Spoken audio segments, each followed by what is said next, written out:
Hi, my name is Steve Simon, and I'm running for Minnesota Secretary of State. I'm running because I think what Minnesota needs in this position is someone who puts Minnesota's interests above politics.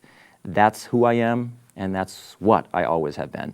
A little bit about myself: I'm from Hopkins, Minnesota. That's where I grew up. That's where I went to school from elementary through high school, graduated from Hopkins High School. And that's where I live today with my wife Leah and our two children under 2, Hannah and Noah. It's a great place to live. It was a great place to grow up. And for the last 10 years, I've represented Hopkins and the city of St. Louis Park in the Minnesota legislature, which has been a tremendous honor for me, not only because it's a seat at the table and a chance to do a lot of good, but because I get to represent my hometown and my old stomping grounds as well. So it's been a true privilege. But ever since I got to the Minnesota legislature 10 years ago, I've been particularly eager to work on issues relating to elections, the very issues that relate to this office of Secretary of State. So things like ballot access, election reform, voter rights, those have really been my passion and the things I've been most involved in and really the most proud of.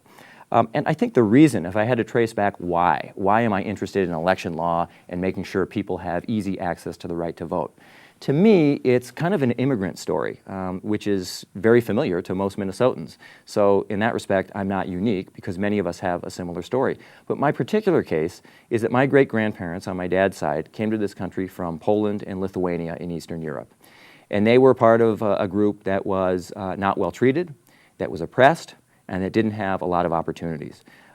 They had no voice, they had no say in how they were governed, and they certainly didn't have any kind of vote.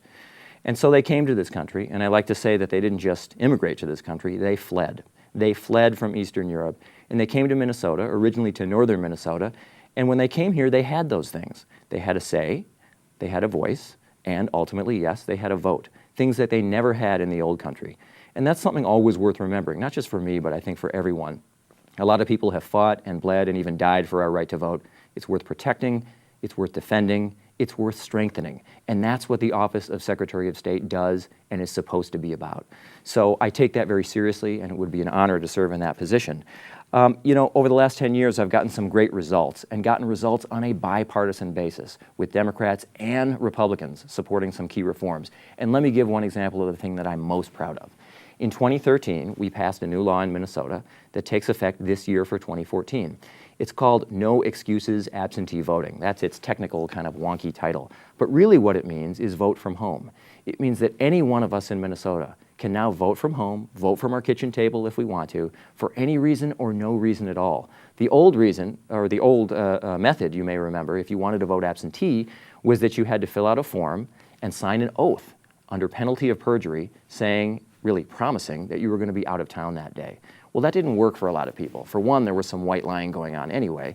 But for another, I think with people's increasingly busy lives, it isn't always easy to do voting as a one-shot deal anymore.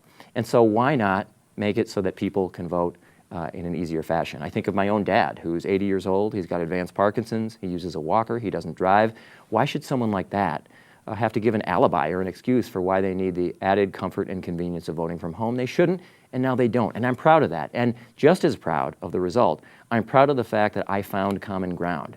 I currently chair the House Elections Committee, and in that capacity, and in shepherding this legislation through, I got Republicans and Democrats, people who otherwise wouldn't agree on much, to come together for this common sense reform, and now both major political parties are touting it and encouraging it and promoting it. I'm proud of that, because ultimately the Secretary of State's office is about working together, it is about putting politics aside, and it is fundamentally about opening the doors to participation, to voting, to registration for all eligible voters in Minnesota, no matter what.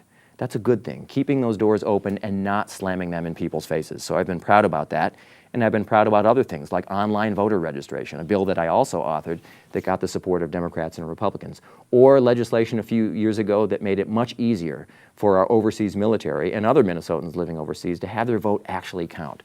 Those are the kinds of things that are important in choosing the next Secretary of State. Someone who knows these issues, works for access, for balloting, and for registering, but also works together with people who might not agree with him or her. So that's the future of this office. The stakes are high. We know from recent recounts, whether it's Franken and Coleman and others, that this office really does matter. Again, my name is Steve Simon. I'd be honored to be your Secretary of State to make sure that we put Minnesota's interests first.